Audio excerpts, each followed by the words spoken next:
My parents lost a child before I was born. This isn't a movie. They didn't have me to try and save their first kid. They had me because they wanted a kid. Then, they had 2 more 3 and 5 years after me. They treated me like I was made of glass. The kid that died was a boy. I'm the only boy. My sisters were treated very differently from me. My parents let them travel, play field hockey. I could go on, but I'm getting angry just thinking about it. I was bullied for my parents' helicopter behavior. I applied for university far enough away from them that they would not be able to interfere with me. They tried to say they weren't going to pay for out-of-state college. They withheld my educational account. I went into debt to get my education. I chose a major that I knew would earn me money instead of studying what I really wanted. It was worth it. I was recruited and currently work a great job. I graduated 6 years ago and I paid off my student loan. I have not spoken to my parents since I graduated high school. I didn't let them take pictures with me when I graduated from high school, and I did not invite them to my college graduation. I have taken up all kinds of sports to see what I like. I scuba dive, rock climb, and a bunch of other stuff I enjoy. I played rugby for my college. I broke my eye socket during a game. I can't say I love that, but I love the freedom of getting hurt and not having my mommy and daddy rush the field to see if I was okay. I talked to the rest of my family. My grandparents, uncles, aunts, cousins, even my sisters. I only have one rule. Do not tell my parents how to get a hold of me. I literally maintain like 12 different Gmail accounts so that if one gets compromised, I will know who to cut off. I only had to do it to one of my cousins who thought my parents could talk me into going to her wedding. I deleted the account. My middle sister said that my parents need to talk to me. I spoke to my therapist. I agreed to meet with them at my therapist's office, and they had to give me a cashier's check for the cost of my education before I would talk to them. But I guess they used the money to help my sisters get through school without debt, so they do not have the money. My sister says that they are begging their parents for money, so I will talk to them. They might have to mortgage their home. I don't care. It will be free for them to leave me alone. My sister says I'm being very cruel. I just can't bring myself to care. But I need to know what someone without skin in the game thinks. My family all are too invested. Not the idiot for most of this, you are in the right.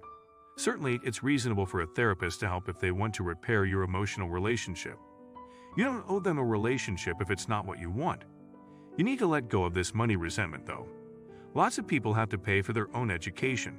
No one owed you a college fund. The issue is more that they tried to use the fund as leverage to control you. Asking for a cashier's check as a condition to meet with them wasn't classy. You either want to repair the relationship or you want to let it go. But you aren't justified in extorting them any more than they were justified in trying to control your life decisions. Good on you for going to therapy and wanting the reunion to be in a therapeutic place. That being said, I'm going against the grain here and saying Ata your parents were helicopter parents worried about your safety. Not out of spite or some mean thing. The whole money thing is the topper. You chose to go out of state and they said they wouldn't pay for it. You knew they weren't going to pay for it. They never said they would pay for out-of-state school. Now you want them to give you money they never said they would. It's your choice to cut them out, but it seems like your parents did what they did out of fear and love. Story Hub. I, 40s, live with my husband, I'm 40s, and our daughter Laura, 15. I have a niece, Kelly, 26.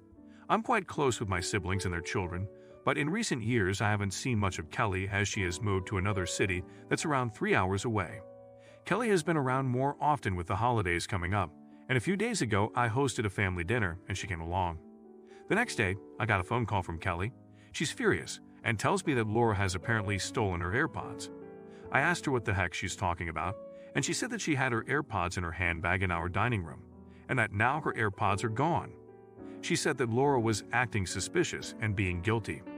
I hadn't noticed anything, but there was a bit of unrelated drama going on at the dinner, so I was distracted. I told Kelly I'd talk to Laura, then call her back. I talked to Laura. She immediately denies stealing the AirPods. She said that she's been nowhere near Kelly's handbag, and that it's not like she doesn't have her own headphones. I can usually tell when Laura is lying, and she's never stolen things in the past, so I'm pretty inclined to believe her. I know I'm biased because she's my daughter and I do know her very well. I called Kelly back a few hours later and told her that I don't know what happened to them, but Laura has definitely not stolen her AirPods. Kelly insisted that Laura stole her AirPods and started telling me that me and my husband must buy her a replacement. I told Kelly that that's just not the case, and that I'm sure they'll turn up. Kelly even went around telling all our extended family that Laura stole her thing and that she's a liar and a thief and I'm enabling it. The day after that, I got a text from Kelly telling me that she found her AirPods and that they were in her car the whole time. Kelly seemed to think it was really funny, but I told her that I really do not appreciate that she jumped straight to calling my daughter a thief when she misplaced her own AirPods. I told Kelly she's not welcome back into my home after the stunt she's pulled. Kelly got really upset and accused me of trying to cut her out of the family and being too harsh on her.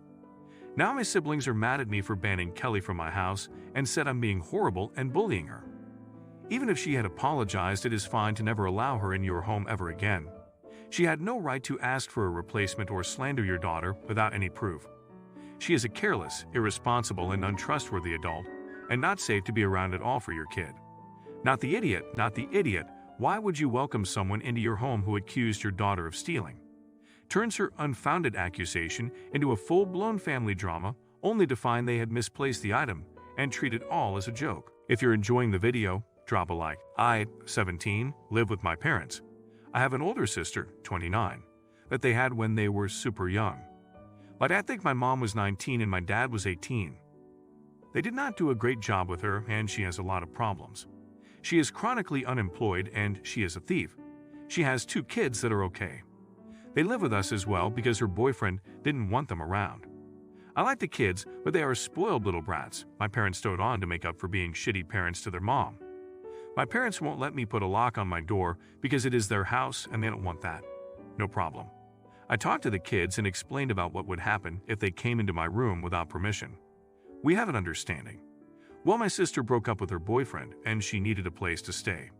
I begged my parents not to let her stay with us. They declined, so I begged again for a lock for my door. No dice. I have to go to school, so I can't guard my stuff at all times. When I came home on Friday, I found my car absolutely trashed and the side of it destroyed. My sister had gone into my room, found my spare key and taken my car, then lost control on the ice after a day of eating crap and tossing fast food wrappers everywhere. She sideswiped a tree. When I saw my car, I was livid. I told my parents that I expected her to pay to fix it. They said she didn't have any money. So I said that I would call my grandparents. They had helped me get the car and insurance. After talking with my grandfather, I came back to talk to my parents. I said that the insurance would cover fixing or replacing my car depending on the damage. But I would have to file a police report, and that my sister would probably be charged for stealing my car. They begged me to tell the insurance company that she had permission. I said nope. So rather than go through insurance, they are replacing my car. But they are using money that they had set aside to take me and my nieces to Orlando next summer for my graduation. It's fine. I can do it without seeing Disney World again. But my parents, sister, and nieces are upset with me and saying that I'm an asshole for denying my nieces the opportunity to go on a vacation that they have never had. I just asked them if a lock for my door would have been cheaper. Not the idiot.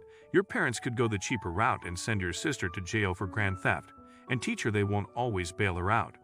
Then no ruined vacation either. Honestly, I don't think your sister will learn her lesson until she faces direct consequences like prison. There is no direct financial impact on parents unless they find don't feel bad. You're not wrong. You're not wrong if you confirm that her sister went to jail, but you should move out ASAP. Staying in a toxic household has a huge impact on your mental health. If you're enjoying the video, don't forget to like and subscribe. I, 27M, am the owner of a property that was formerly my grandpa's home. My grandpa was a farmer, and he had this awesome property built whenever my mom and her sisters were in high school. This was the family house, which my grandpa also built a giant garage on which my cousins have been using as a reception hall the last few years for their weddings. When my grandma died, my grandpa and I started hanging more and I worked at the property since I was little. I am the only grandson he had. All my cousins on my mom's side are girls. In 2018, my grandpa passed away and I was left the property. This caused a bunch of drama amongst the family, but I know exactly why my grandpa did it. My grandpa was not a perfect person. He was very old-fashioned, hated divorce, and was very traditional. His beliefs clashed with his daughters. He wanted to hand his farm down to his son. He didn't have any, and none of my aunts married the type of dudes he liked, so I became the de facto option. My grandpa especially disliked how my aunts were in their relationships because he preached commitment. That man loved and was loyal to my grandma. My cousin, 28F, is getting married this fall. I'm at my parents' house and my aunt goes, "Well, the reception will be at the house." I told her nobody has talked to me yet. She said that since every other cousin had their reception there, it should be a tradition. I said sure, but they all asked me, and I wanted them there. Her daughter didn't ask me, and I don't support the wedding. It's a really legit reason. This is my cousin's second wedding. I'm not even close with her. We differ politically, so I have her muted on social media. I didn't even know she was engaged. My cousin and I hardly speak. Also, this is her second marriage. She cheated on her first husband with this dude, who was also married at the time. My grandpa would never approve of that or want that on his property. Also, I would have to be involved in the setup and cleanup if it's at the house. I don't care to sacrifice my time. If she wants to rent the property and my time, then she can pay me a premium for the short notice. But I'm not doing it for free. I explained this all to my aunt and my cousin. They both threw a fit and tried having my mom talk to me. She tried pulling the family card in a guilt trip about my cousin having no money. I said my cousin has no money because of her divorce. It's a sham wedding and her dad wouldn't support it, and she knows that. There was a reason that her dad didn't trust the property to his own kids. I said all my other cousins have been good people, so I was willing to help. But this cousin and aunt are rude. My mom said I won't be invited to Christmas, most likely then. I said okay, find another venue while you are at it. The house is the hangout spot for Christmas. My dad is calling me an but I need to make a fair judgment. ESH, you suck for using your grandpa's sexist and bigoted views as an excuse for not wanting your family to use your home. And if you agree with his views, you're the off for that. Your aunt sucks for just expecting you to be okay with having a wedding/reception at your house without asking. Your mom sucks for thinking she can just uninvite you to a gathering in your own home. At this point, your whole family needs help. YTA, though your family is acting a bit entitled. You have the right to use the property how you want, and to tell people they can't use the property or have to pay to use it. However, this is, am I the asshole? Not, do I have the legal right? You got your property because your grandfather appeared to have regressive misogynistic views, not because you did anything worthy of attaining it besides having a dick. You seem to have carried on these viewpoints, and additionally seem to be relishing in turning the screws on your family instead of playing ball, extra money for short notice plus labor like it's a true reception venue. In most circumstances, they would be the assholes for expecting a free venue. But that is trumped by your behavior and bigotry here. Story Hub.